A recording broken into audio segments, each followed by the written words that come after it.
Friends, अगर आप 11th-12th NCERT physics subject पढ़ना चाहते हो तो यहाँ पर मैंने चैप्टर वाइज प्लेलिस्ट बना कर रखी है। उस प्लेलिस्ट में अगर आप जाके देखोगे तो आपको वहाँ पर टॉपिक वाइज वीडियोस मिल जाएंगे। साथ ही में इस फॉर एग्जांपल आपको जो एक्सरसाइज का फर्स्ट क्वेश्चन है तो उसका भी अलग से आपको वीडियो मिल जाएगा। साथ ही में मैंने यहाँ पर जो 8 to 10 एनसीईआरटी में जो साइंस सब्जेक्ट है उसका जो फिजिक्स पोर्शन है वो भी आपको यहाँ पर प्लेलिस्ट में मिल जाएगा। चैप्टर वाइज यहाँ पर बना कर रखे हैं, राइट। चैप्टर वाइज में भी यहाँ पर टॉपिक वाइज आपको मिल जाएगा। साथ ही में 9-10 जो आईसीएसई है उसमें जो फिजिक्स सब्जेक्ट है उसके भी आपको चैप्टर वाइज प्लेलिस्ट के अंदर टॉपिक वाइज वीडियोस आपको मिल जाएंगे। Thank you. हेलो फ्रेंड्स, तो आज का हमारा क्वेश्चन है, a small bar magnet is move through a coil at constant speed from one end to the other. Which of the following series of observations will be seen on the galvanometer G attached across the coil? Right. अब यहाँ पर diagram दिया गया है, circuit भी है, right. 3 positions shown describe A magnet's entry, B magnet is completely inside and C magnet's exit. Okay, तो यहाँ पर कौन सा ऑप्शन यहाँ पर मैच हो रहा है ये हमें देखना है। तो जब कभी भी बार मैग्नेट एंटर कर रहा है कांस्टेंट स्पीड से तो फ्लक्स चेंज होगा, उसकी वजह से ईएमएफ भी इंड्यूस होगा, राइट। तो इसीलिए जो गैल्वेनोमीटर है वो पॉजिटिव डायरेक्शन में डिफ्लेक्ट करेगा, राइट। यहाँ पर क्योंकि फ्लक्स चेंज होने वाला है, क्योंकि बार मैग्नेट एक कांस्टेंट स्पीड से एंटर करने वाला है तो उससे तो फ्लक्स चेंज होगा और उसकी वजह से गैल्वेनोमीटर डिफ्लेक्ट करेगा। अब जब मैग्नेट उसके कंप्लीटली अंदर होगा तब फ्लक्स चेंज नहीं होगा, तो तब गैल्वेनोमीटर की जो रीडिंग है वो ज़ीरो ही रहेगी, राइट। फिर जब बार मैग्नेट जब बाहर निकलेगा तब अगेन जो फ्लक्स है वो चेंज होगा, अगेन जो गैल्वेनोमीटर है वो रीडिंग दिखाएगा, बट इस बार जो रीडिंग होगी वो नेगेटिव डायरेक्शन में होगी, क्योंकि जब बार मैग्नेट जा रहा था तब गैल्वेनोमीटर पॉजिटिव डायरेक्शन में डिफ्लेक्शन बता रहा था, बट जब बार मैग्नेट बाहर निकलेगा तब वो नेगेटिव डायरेक्शन में डिफ्लेक्शन बताएगा, क्योंकि यहाँ पर जो रिलेटिव मोशन है वो कम्प्लीटली अपोजिट हो चुकी है, राइट। तो जो ऑप्शन है यहाँ पर सेकंड ऑप्शन करेक्ट है कि जब मैग्नेट अंदर जा रहा है तो गैल्वेनोमीटर पॉजिटिव डायरेक्शन में डिफ्लेक्शन बताएगा, जब पूरा मैग्नेट अंदर है तो वो फ्लक्स चेंज नहीं होने की वजह से गैल्वेनोमीटर ज़ीरो डिफ्लेक्शन बताएगा और फिर बाहर निकलेगा तो उसके ऑपोजिट वहाँ पर डिफ्लेक्शन होगा। सो यहाँ पर सेकेंड ऑप्शन हमारा राइट आंसर होगा। नेक्स्ट क्वेश्चन में, अ small bar magnet place with its axis at 30 degree with an external field of 0.06 Tesla experiences a torque of 0.018 Newton into meter. The minimum work required to rotate it from its stable to unstable equilibrium position is. तो simply यहाँ पर एक तो small bar magnet है हमारे पास, right.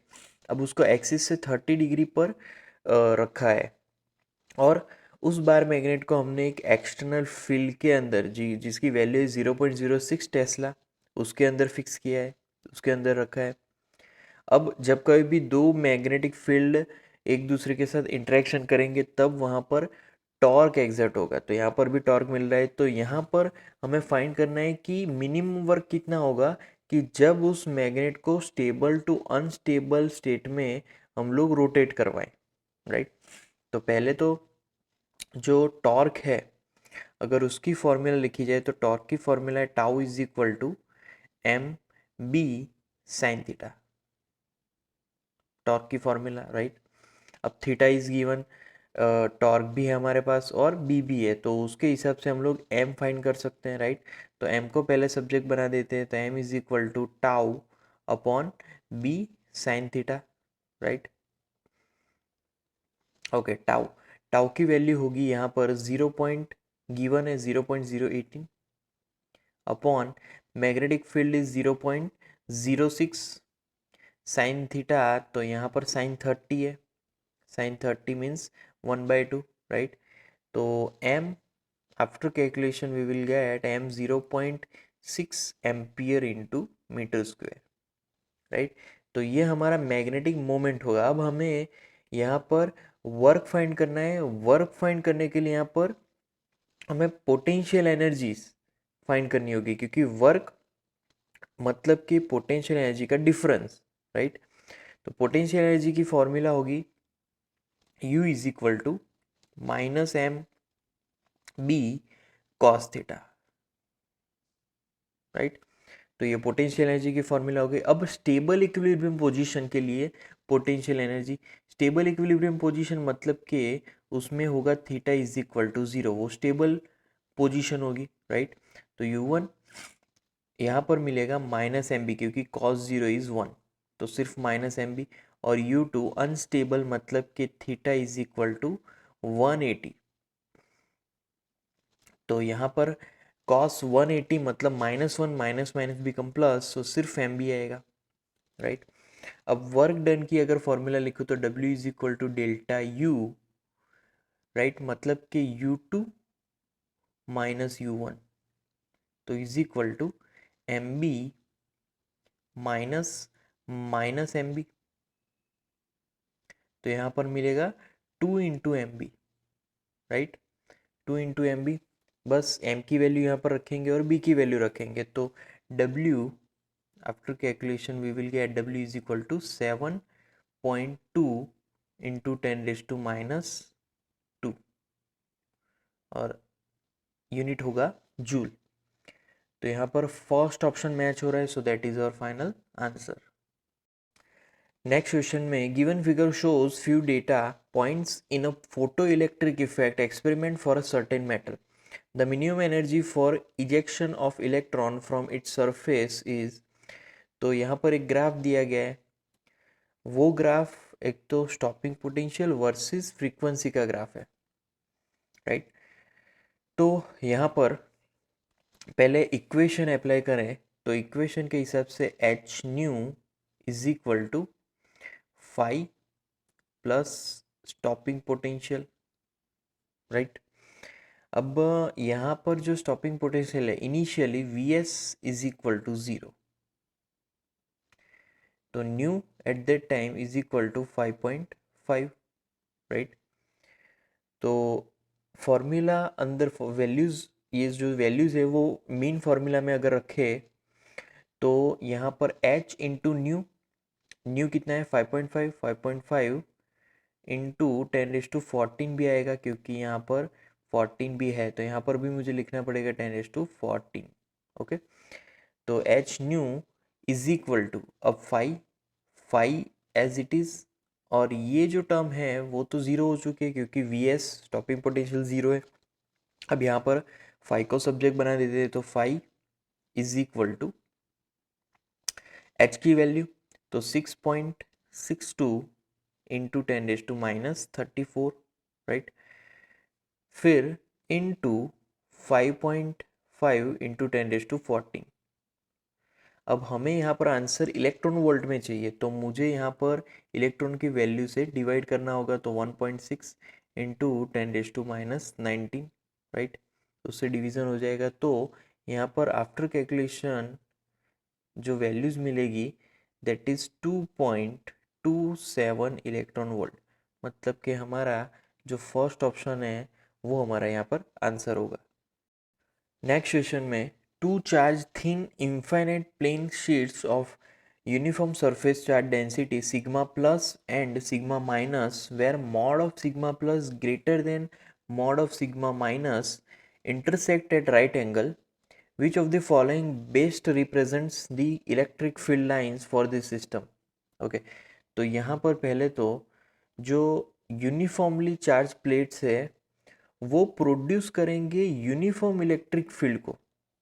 अगर uniform electric field है तो यहाँ पर first option and second option obviously wrong हो जाएंगे, क्योंकि जो इक्वेशन जो हमें क्वेश्चन के हिसाब से जो डेटा दिया गया है उसके हिसाब से यूनिफॉर्म इलेक्ट्रिक फील्ड देंगे, बट यहाँ पर कहीं पर भी 1 और 2 ऑप्शन में यूनिफॉर्म इलेक्ट्रिक फील्ड नहीं लग रहा है, क्योंकि यूनिफॉर्म इलेक्ट्रिक फील्ड एक दूसरे से सेम डिस्टेंस पे और एक दूसरे से पैरेलल होंगे, तो यहाँ पर पैरेलल नहीं रह पाएंगे, राइट। अब बारी आती है तीसरे पे। तो थर्ड जो ऑप्शन है उसमें जो y पोर्शन है उसकी वैल्यू ज़्यादा है। तो क्वेश्चन के हिसाब से जो y डायरेक्शन में जो फील्ड मिलेगा पॉजिटिव चार्ज डेंसिटी के हिसाब से, तो y डायरेक्शन में वो ज़्यादा होने वाला है। तो इसीलिए थर्ड ऑप्शन हमें करेक्ट लग रहा है। बट x एक्सिस में जो फील्ड है वो ज़्यादा नहीं होने वाला नेगेटिव चार्ज की वजह से, तो इसीलिए फोर्थ भी इनकरेक्ट है। सो हमारे यहाँ पर आंसर होगा थर्ड। नेक्स्ट क्वेश्चन में blocks of masses m, 2m, 4m and 8m are arranged in a line of on a frictionless floor. Another block of mass m moving with speed v along the same line collides with mass m in perfectly inelastic manner. All the subsequent collisions are also perfectly inelastic. By the time the last block of mass 8m starts moving, the total energy loss is p percentage of the original energy. Value of p is close to okay तो यहाँ पर चार blocks है हमारे पास और उस उनको हमने फ्रिक्शनल लेस फ्लोर पे रखा है। दूसरा जो ब्लॉक है जिसका मास m है उस वो v वेलोसिटी से एक दूसरे m मास वाले ब्लॉक को कोलाइड हो रहा है, राइट। इन इलास्टिक मैनर से वो कोलिजन हो रहा है, राइट। अब जैसे जैसे टाइम आगे जाएगा वैसे वैसे सारे कोलिजन्स होंगे एक दूसरे के साथ, राइट। तो कुछ देर बाद जो 8m है मास वाला ऑब्जेक्ट वो मूव करना स्टार्ट कर देगा। तो यहाँ पर total energy loss p percentage है ओरिजिनल एनर्जी से, तो p हमें यहाँ पर फाइंड करना है, ओके। अब बेसिकली यहाँ पर इन इलास्टिक कोलिजन है तो यहाँ पर जो फाइनल वेलोसिटी होगी वो सबकी सेम होगी v डैश। तो स्टार्ट करेंगे फॉर्मूला से m v is equal to 16m, right. अब v dash is equal to v upon 16 आ जाएगा। ये फॉर्मूला मिलेगी हमें यहाँ पर, राइट। क्योंकि यहाँ पर 16m v डैश आएगा क्योंकि फाइनल वेलोसिटी v डैश है, तो v mm कैंसल और v डैश सब्जेक्ट, तो v upon 16, okay. Now initial energy की बात करें तो E I initial energy is equal to half mv², right. क्योंकि इनिशियली तो एक ही ब्लॉक मूव कर रहा था। अब बात करेंगे फाइनल एनर्जी मतलब कि EF। तो EF is equal to 1/2 into कितने टोटल ब्लॉक मास होगा 16m इंटू नई वेलोसिटी हमने फाइंड की v अपॉन 16 उसका स्क्वायर, राइट। तो ये फाइनल एनर्जी होगी, राइट। अब EF को मोर सिंप्लीफाई वर्जन में लिखें तो EF is equal to 1/2 into m v² upon, अब 16 इंटू 16 116 कैंसिल, तो यहाँ पर सिर्फ 16 बचेगा, राइट। तो वो 16 रहेगा। अब यहाँ पर एनर्जी लॉस हमें फाइंड करना है, तो एनर्जी लॉस मतलब कि EI minus EF, right. EI minus EF मतलब के half mv² minus half mv² upon 16, right. तो इनका जो सब्ट्रैक्शन होगा तो हाफ mv² तो कॉमन, हाफ mv² कॉमन होने के बाद जो कैलकुलेशन मिलने वाला है दैट इज 15/16, 15/16। अब हमें यहाँ पर एनर्जी लॉस फाइंड करना है इन परसेंटेज, तो energy loss in percentage P is equal to energy loss upon original energy, right. Original energy into 100, तो वो परसेंटेज में मिलेगा। अब एनर्जी लॉस हमने फाइंड किया था half mv² 15/16 upon original energy कितनी थी, हाफ mv² थी, into 100, okay, is equal to, अब हाफ mv² कैंसिल हो जाएगा यहाँ पर, 15/16 इंटू 100, सो दैट इज 93.75%, मतलब कि 94 इंटीजर वैल्यू होगी, 94 के नज़दीक होगी, 94%, तो यहाँ पर सेकंड ऑप्शन मैच हो रहा है, so that is our final answer. Next question में, a battery of 3 volt is connected to a resistor dissipating 0.5 watt of power. If the terminal voltage of the battery is 2.5 volt, the power dissipated within the internal resistance is, okay, तो यहाँ पर पहले तो circuit diagram draw अगर करें तो resistance यहाँ पर मिलेगा, देन इंटरनल रेजिस्टेंस भी होगा, फिर बैटरी भी होगी यहाँ पर, राइट, ओके। अब capital R is the external resistance, ये इंटरनल रेजिस्टेंस होगा, और यहाँ पर 3 वोल्ट की हमारे पास बैटरी है, राइट, करंट यहाँ पर से फ्लो हो रहा है, ओके। अब पावर की अगर बात करें तो यहाँ पर 0.5 वोल्ट दिया गया है, तो पावर की formula P is equal to, उसकी फॉर्मूला है I² into capital R, right, तो 0.5 is equal to I² into R. अब सर्किट के हिसाब से हमारा जो टर्मिनल वोल्टेज है, terminal voltage is equal to E minus I into small R, right. अब वैल्यूज अगर रखे तो टर्मिनल वोल्टेज हमारा कितना है 2.5 इज इक्वल टू EMF कितना है, EMF हमारे पास है 3, राइट, माइनस IR। अब EMF 3 कहाँ से आया, तो 2.5, 3 वोल्ट इज गिवन, राइट, तो इसी वजह से यहाँ पर 3 है। अब तो IR कितना होगा, तो IR को सब्जेक्ट बनाएंगे तो IR is equal to 3 minus 2.5, 0.5, right. अब यहाँ पर जो पावर डिसिपेशन होगा उसकी अगर फॉर्मूला लिखे तो PR, power dissipation is equal to I² into R, right. अब हमारे पास IR है, मतलब कि I into R is equal to 2.5, that is terminal voltage, तो टर्मिनल वोल्टेज की जगह पे हम लोग I इंटू कैपिटल आर लिख सकते हैं, और स्मॉल IR है हमारे पास 0.5, राइट। तो दोनों को अगर डिवाइड करें, दोनों को डिवाइड करेंगे तो यहाँ पर IR upon IR is equal to 2.5 upon कितना होगा 0.5, तो आई गेट्स कैंसल, तो R अपॉन R कितना मिलेगा हमें यहाँ पर 5 मिलेगा, राइट। अब PR upon, sorry, capital P capital R upon PR, तो उन दोनों की फॉर्मूला को यहाँ पर रेशियो ले तो I² capital R upon I² small R, right, ये मिलेगा।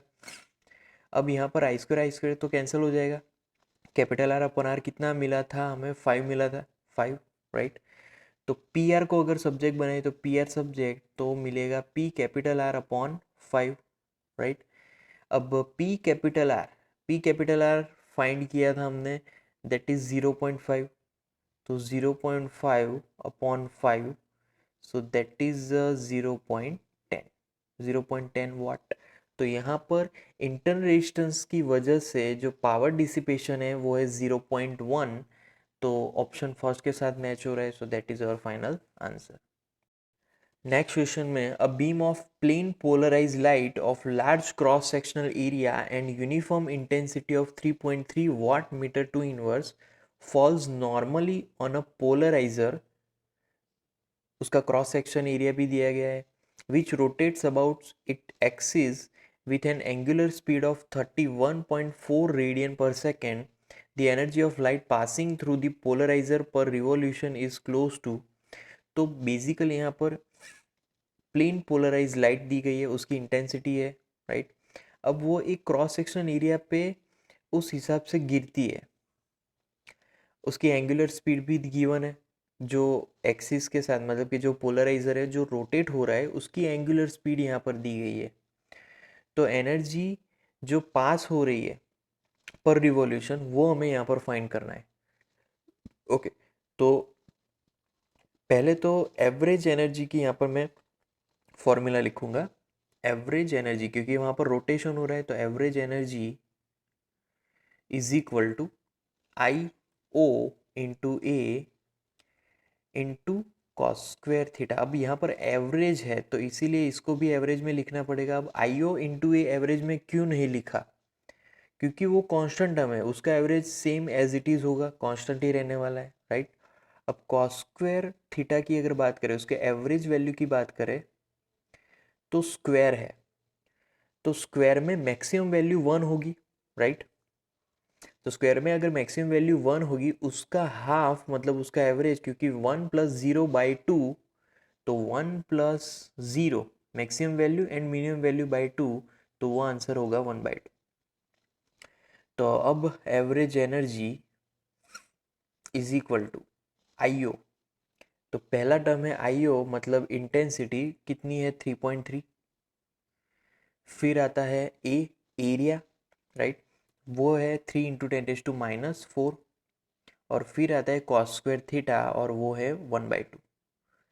तो यहाँ पर आंसर मिलेगा 5 × 10⁻⁴ जूल, राइट। तो यहाँ पर थर्ड ऑप्शन मैच हो रहा है, so that is our final answer, right.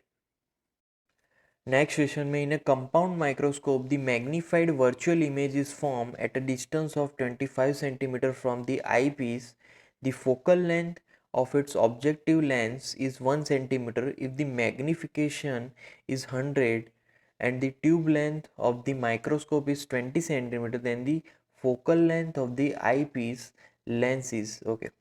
तो कंपाउंड माइक्रोस्कोप दिया गया है, पहले तो सिचुएशन ड्रॉ कर लेते हैं यहाँ पर, राइट। तो यहाँ पर ओके, तो ये है हमारा आईपीस वाला focal length F E, right, और यहाँ पर एफ ओ यहाँ पर है, तो F O is equal to 1 centimetre, right. अब यहाँ पर दो इमेज मिलने वाली I1 एंड I2, I1 और यहाँ पर I2, राइट।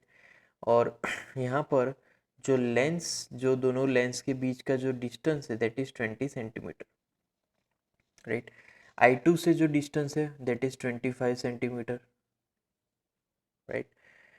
अब यहाँ पर पहले लेंस के अकॉर्डिंग हम लोग लेंस फॉर्मूलाज अगर अप्लाई करें, तो पहले लेंस के अकॉर्डिंग लेंस फॉर्मूला, पहले तो x की बात करें कि x यहाँ पर ये डिस्टेंस होने वाला है, x distance, right, final image x distance, और ये जो डिस्टेंस है दैट इज v1, मतलब कि ऑब्जेक्टिव से फर्स्ट इमेज का डिस्टेंस मतलब v1, राइट। तो ये वाला डिस्टेंस होगा वो, राइट, v1, ओके। अब पहले लेंस के अकॉर्डिंग लेंस मेकर्स फॉर्मूला मतलब कि 1/v1 minus image 1/-x left hand side, right, is equal to 1/1, क्योंकि फोकल लेंथ 1 है। तो यहाँ पर v1 कितना मिलेगा, v1 को अगर सब्जेक्ट बनाए तो v1 is equal to x/x-1, ये एक फॉर्मूला मिलेगी। अब मैग्नीफिकेशन की अगर बात करें तो पहला मैग्नीफिकेशन पहले लेंस के according m1 is equal to mod of v1/u1, तो is equal to 1/x-1, right. अब 1/x-1 एज इट इज। अब सेकेंड लेंस के अकॉर्डिंग फॉर्मूला, तो सेकेंड लेंस का जो ऑब्जेक्ट डिस्टेंस है u2 is equal to -20 centimetre दूर भी है, 20 - v1, तो ये ऑब्जेक्टिव डिस्टेंस हो गया। अब v1 की अगर फॉर्मूला लिखे तो -20 v1 मतलब कि यहाँ पर होगा x/x-1, राइट। अब v2 की अगर बात करें तो v2 is equal to that is 25 centimetre, यहाँ पर हमने लिखा था, तो यहाँ पर -25 सेंटीमीटर आएगा क्योंकि वो आईपीस के लेफ्ट हैंड साइड है, राइट। अब angular magnification M A is equal to mod of d/u2, right. तो यहाँ पर फॉर्मूला होगी is equal to 25/mod of u2, right, okay. अब टोटल मैग्नीफिकेशन, तो यहाँ पर दो लेंस है, टोटल मैग्नीफिकेशन मतलब दोनों लेंस के मैग्नीफिकेशन का मल्टीप्लिकेशन, राइट। तो m is equal to m1 into M A, तो वो हमें यहाँ पर 100 मिलेगा m1 इंटू एम ए, राइट। तो m1 इंटू एम ए, अब m1 और एम ए अगर 100 है तो उनकी यहाँ पर वैल्यूज़ लिखे, मतलब कि m1 की भी यहाँ पर फॉर्मूला में रखूँगा, ma की भी यहाँ पर फॉर्मूला रखूँगा, इज इक्वल टू 100। तो यहाँ पर ये इक्वेशन बनने वाली है बेसिकली 1/x-1 इंटू ma होगा 25/20 माइनस x/x-1, ये ma की formula, right, is equal to 100। तो 25/20 into x-1 minus x, right, is equal to 100। तो 1 is equal to 80 into x-1 minus 4x, right. अब कैलकुलेट अगर करें तो यहाँ पर मिलेगा 76x is equal to 81, right. तो x को अगर सब्जेक्ट बनाए तो x इज इक्वल टू 81/76 मिलेगा, राइट। ये हमें मिला x। अब x की वैल्यू u2 की फॉर्मूला में लिखे तो u2 is equal to minus bracket 20 minus 81/76, right, upon 81/76 minus 1, right, bracket complete. तो is equal to u2 is equal to -19/5, right. तो ये हमें u2 मिलेगा। अब हम फिर से लेंस फॉर्मूला में सारी वैल्यूज़ को रखें तो पहला है हमारे पास 1/-25, देन 1/u2 मतलब -1/u2 minus 19/5, right, is equal to 1/fe। अब fe को अगर सब्जेक्ट बनाए तो fe क्या कितना होगा, fe is equal to 25 into 19/106। तो इसका कैलकुलेशन मिलेगा 4.48 सेंटीमीटर। उसको अगर राउंडिंग ऑफ करें तो 5 सेंटीमीटर मिलेगा। तो हमारा आंसर यहाँ पर होगा 5। नेक्स्ट क्वेश्चन में, closed vessel contains 0.1 mole of a monoatomic ideal gas at 200 Kelvin. If 0.05 mole of the same gas at 400 Kelvin is added to it, the final equilibrium temperature in Kelvin of the gas in the vessel will be close to। तो basically 0.1 मोल एक close vessel में 200 kelvin पे हमने भर दिया है। फिर 0.05 mole same gas 400 kelvin में हमने उसके अंदर ऐड कर दिया है। तो फाइनल इक्विलिब्रियम टेम्परेचर यहाँ पर हमें फाइंड करना है। तो बेसिकली जो गैस है तो वर्क डन और गैस पे जो भी हीट सप्लाई हो रही है, दोनों ज़ीरो है, राइट। अगर दोनों ही चीज़ ज़ीरो है तो जो टोटल इंटरनल एनर्जी होगी वो सेम होगी। तो टोटल इंटरनल एनर्जी के हिसाब से U1 plus U2 is equal to U1 dash plus U2 dash, क्योंकि यहाँ पर एनर्जी कंजर्वेशन लॉ भी लगेगा, राइट। अब U1 की अगर बात करें तो U1 मतलब 0.1, उसका जो कंटेंट है 0.1 mole into CV, right, into 200, sorry into 200 यहाँ पर लिख लेता हूँ 200 प्लस सेकेंड गैस के अकॉर्डिंग, सेकेंड गैस में 0.05 इंटू अगेन CV इंटू 400। अब राइट हैंड साइड, तो राइट हैंड साइड दोनों ही सेम हो जाएंगे 0.15 CV टेम्परेचर T हमें यहाँ पर फाइंड करना है, राइट। अब दोनों का अमाउंट यहाँ पर मैंने सम कर दिया है 0.1 प्लस 0.05 मतलब 0.15 मिला, ओके। अब यहाँ पर basically CV gets cancelled out, okay. अब T को सब्जेक्ट बनाना है तो पहले तो 0.1 इंटू 200, 0.5 इंटू 400 एंड 0.15 को नीचे ले गए डाउन साइड। तो T इज इक्वल टू यहाँ पर मिला बेसिकली 800/3 केल्विन। 800/3 केल्विन उसका यहाँ पर जो आंसर मिलेगा, राइट, 800/3 केल्विन उसका यहाँ पर आंसर मिलेगा 266.67 केल्विन। तो इंटीजर वैल्यू में अगर इसको कन्वर्ट करें तो 266 हमारा आंसर होगा। So that is our final answer. Next question में ABC is a plane lamina of the shape of an equilateral triangle DE are midpoints of AB, AC and G is the centroid of the lamina. Okay. Moment of inertia of the lamina about an axis passing through G and perpendicular to the plane ABC is IO if part ADE is removed. The moment of inertia of the remaining part about the same axis is NIO/16 where n is an integer. Value of n is okay, वो हमें यहाँ पर find करना है।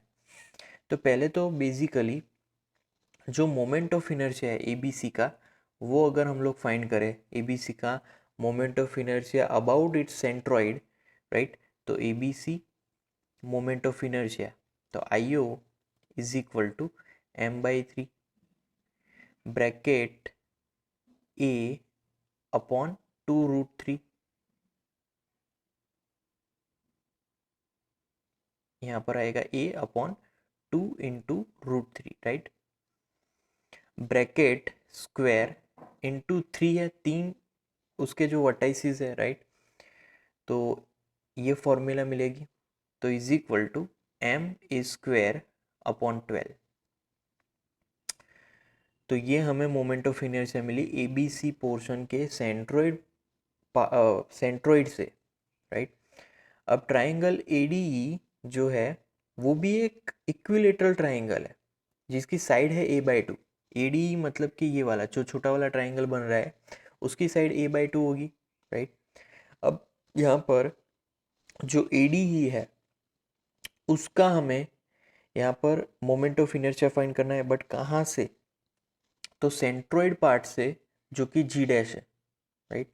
तो centroid part से अब हम ADE का मोमेंट ऑफ इनर्शिया यहाँ पर लिखेंगे। तो ADE, तो पहले तो उसका मास जानना पड़ेगा, तभी हम लोग उसका मोमेंट ऑफ इनर्शिया फाइंड कर सकते हैं। अब यहाँ पर G' के अबाउट हमें फाइंड करना है। G' मतलब कि यहाँ पर उसका भी सेंट्रोइड होगा G', मैंने पॉइंट बाहर लिखा है, राइट।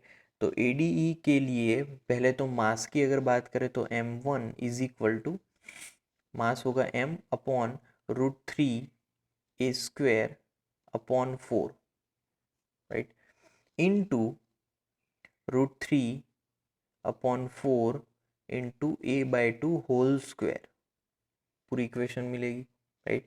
इसका कैलकुलेशन मैं यहाँ पर लिख रहा हूँ m1 इज इक्वल टू, अब is equal to right hand side सब कुछ कैंसिल होने के बाद यहाँ पर लास्ट में m/4 बचेगा, तो m/4। अब नया जो मोमेंट ऑफ इनर्शिया है, ये मोमेंट ऑफ इनर्शिया ADE का मैं लिख रहा हूँ अबाउट G', ओके। तो m1/12 into A/2 whole square, right. अब उसको अगर दूसरे वे में अगर लिखें तो यहाँ पर m1 नहीं आएगा, राइट, सिर्फ m मिलेगा। तो m इंटू A²/12, तो यहाँ पर 4 इंटू 12 आ जाएगा क्योंकि स्क्वायर है, राइट। तो यहाँ पर मिलेगा m इंटू A²/192, राइट। तो ये हमें मिला I1।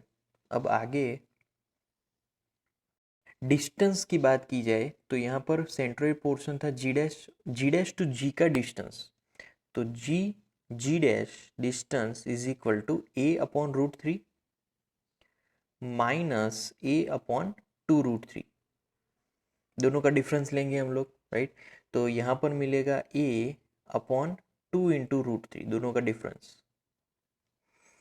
अब मोमेंट ऑफ इनर्शिया ADE का हमें यहाँ पर फाइंड करना है, कहाँ से, तो G पॉइंट से ADE का मोमेंट ऑफ इनर्शिया, राइट।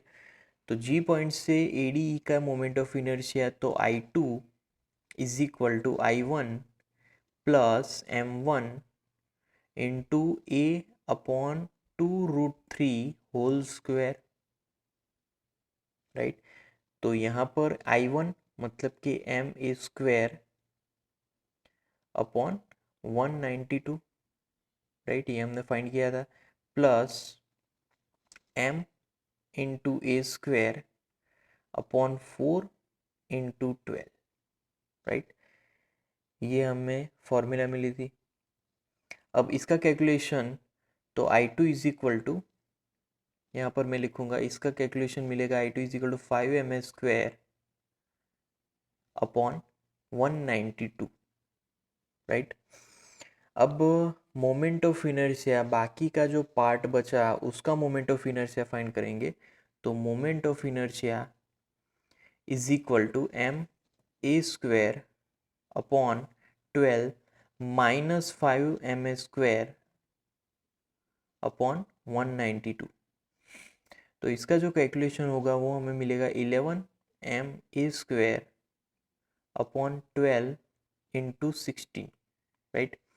मतलब कि 11 IO अपॉन 16 मिला, 11 IO अपॉन 16, क्योंकि जो IO है वो हमने फाइंड किया था, IO is equal to M into A square upon 12 है, तो इसीलिए 11 IO अपॉन 16 बचेगा।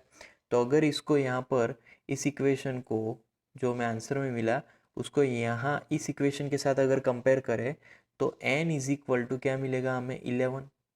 सो n is equal to 11, that is our final answer. Next question में, in the line spectra of hydrogen atom, difference between the largest and the shortest wavelength of the Lyman series is 304 angstrom. The corresponding difference for the Paschen series in angstrom is. तो यहाँ पर पहले direct हम लोग formula apply करें, lambda is equal to C upon 1 upon NI square, right, minus 1 upon N2 square, bracket complete. Okay, अब Lyman series की अगर बात करें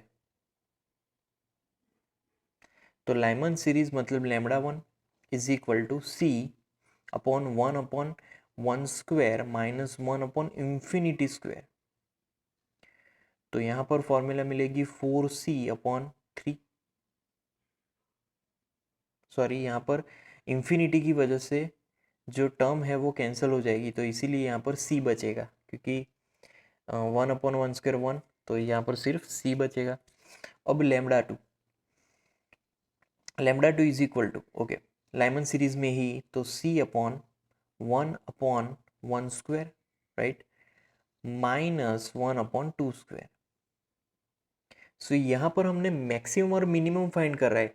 पहले हमने 1 टू इन्फिनिटी लिया, अब यहाँ पर डायरेक्ट 1 to 2 ही ले रहे हैं, तो यहाँ पर मिलेगा 4C अपॉन 3, राइट। ये हमें लैम्डा 2 मिला लाइमन सीरीज में। अब दोनों का डिफरेंस फाइंड करें तो delta lambda is equal to lambda 2 minus lambda 1, lambda 2 minus lambda 1 4C upon 3 minus C, right, minus C मिलेगा। तो यहाँ पर C/3 ये हमारा आंसर होगा, C/3। तो C/3 मतलब कि 304 एंगस्ट्रॉम, ये डिफरेंस हमें दिया गया है, राइट, 304 एंगस्ट्रॉम। तो C को अगर सब्जेक्ट बनाए C/3, तो C/3 इज इक्वल टू 304 है, राइट। तो C इज इक्वल टू कितना मिलेगा, 912 angstrom. So that is value of C। Okay, अब पास्चन सीरीज में चलते हैं। तो पास्चन सीरीज में लैम्डा 1, पास्चन सीरीज में लैम्डा 1 अपॉन पास्चन सीरीज मतलब कि C upon 1/3 square up to infinity square, right. वहाँ पर आंसर होगा 9 into C। And Paschen series में lambda 2 is equal to C upon 1/3 square minus direct 4 पे आ जाएंगे, 1/4 स्क्वायर। तो यहाँ पर आंसर मिलेगा 144C अपॉन 7, राइट। अब डिफरेंस तो delta lambda is equal to lambda 2 minus lambda 1, right. Lambda 2 minus lambda 1 मतलब कि 144 C upon 7 minus lambda 1 is 9 C. तो आफ्टर कैलकुलेशन यहाँ पर सी की वैल्यू हम फाइंड कर चुके हैं, राइट। तो यहाँ पर कितना मिल रहा है, पहले तो कैलकुलेशन में 81 सी अपॉन 7। अब सी की वैल्यू यहाँ पर रखेंगे, सी की वैल्यू हमें मिली थी 912, राइट। तो इज इक्वल टू यहाँ पर मिल रहा है 10553.14 एंगस्ट्रॉम। तो ये हमें मिल रहा है पास्चन सीरीज में डिफरेंस, और यही हमें पूछा गया है कि पास्चन सीरीज में क्या डिफरेंस है एंगस्ट्रॉम में। तो हमें सिर्फ इंटीजर वैल्यू लिखनी है, तो इंटीजर वैल्यू मतलब कि यहाँ पर जो आंसर मिलेगा that is 10553, that is our final answer. Next question में a circular disk of mass m and radius r is rotating about its axis with angular speed omega 1. If another stationary disk having radius r by 2 and same mass m is dropped coaxially on to the rotating disk, gradually both disks attain constant angular speed omega 2. The energy lost in the process is p percentage of the initial energy. Value of p is, तो पहले तो basically यहाँ पर m मास वाला और r radius वाला एक disc दिया गया है जो कि ओमेगा 1 एंगुलर स्पीड से अपने एक्सिस से वो रोटेट हो रहा है। अब दूसरी एक स्टेशनरी डिस्क है हमारे पास जिसका रेडियस है r/2 but mass capital M है, उसको कोएक्सियली हम जो पहली वाली डिस्क है उस पर ड्रॉप कर रहे हैं। अब दोनों डिस्क धीरे धीरे सेम वेलोसिटी एक्वायर कर रहे हैं जिसकी वेलोसिटी है ओमेगा 2 एंगुलर स्पीड, राइट। तो यहाँ पर कितनी एनर्जी लॉस हुई वो हमें यहाँ पर फाइंड करना है। तो पहले तो जो बड़ी वाली डिस्क है, जो बिगर डिस्क, उसकी अगर बात करें तो बिगर डिस्क की मोमेंट ऑफ इनर्शिया, क्योंकि एंगुलर स्पीड के साथ मोमेंट ऑफ इनर्शिया टर्म भी रिलेटेड है, तो I is equal to mr² by 2, right. और जो मोमेंट ऑफ इनर्शिया है स्मॉल डिस्क का भी हम लोग यहाँ पर लिखेंगे, तो स्मॉल डिस्क के अकॉर्डिंग मोमेंट ऑफ इनर्शिया तो वो होगा यहाँ पर, अगर इसको आई लिखेंगे तो इसको यहाँ पर लिखेंगे I dash is equal to m r/2 whole square by 2। तो mr² बाय 2 कितना था, राइट। तो वो आई था, तो I/4 लिख सकते हैं यहाँ पर। अब यहाँ पर एंगुलर मोमेंटम कंजर्वेशन अप्लाई करें, law of angular momentum conservation, law of angular momentum, तो यहाँ पर मिलेगा I ओमेगा 1 प्लस I/4, दूसरी डिस्क रेस्ट पे थी इसीलिए 0, इज इक्वल टू फाइनल में I omega 2 plus I/4 omega 2, right. Omega 2 को अब सब्जेक्ट बनाएंगे तो ओमेगा 2 इज इक्वल टू, अब I तो कैंसिल हो जाएगा, राइट। तो omega 2 is equal to 4 omega 1 upon 5। अब इनिशियल काइनेटिक एनर्जी तो K I is equal to half I omega 1 square, ये फॉर्मूला होगी। फाइनल काइनेटिक एनर्जी, तो फाइनल काइनेटिक एनर्जी मतलब कि यहाँ पर मैं लिखूंगा के एफ, तो वो मिलेगी 1/2 I plus I/4, right, moment of inertia, and into omega square वाला टर्म तो 4 ओमेगा बाय 5 होल स्क्वायर मिलेगा, राइट। तो ये हमारी मिली final kinetic energy. Final kinetic energy एक बार फिर से 1/2 I plus I/4 into 4 omega upon 5 whole square, तो ये हमारी के एफ होगी। अब के एफ को और सिंप्लीफाई अगर करें तो के एफ इज इक्वल टू कि क्या होगा 1/2 आई ओमेगा 1 स्क्वायर इंटू 4/5, राइट। तो ये हमारा फाइनल काइनेटिक एनर्जी होगा। अब हमें यहाँ पर परसेंटेज में लॉस फाइंड करना है, तो परसेंटेज में loss P percentage is equal to K1 minus K2 upon K1, क्योंकि लॉस है तो original minus final upon original into 100% भी है, राइट। तो is equal to 1 minus 4/5 upon 1 into 100। तो यहाँ पर परसेंटेज में हमारा आंसर होगा 20%। सो 20 इज अवर फाइनल आंसर।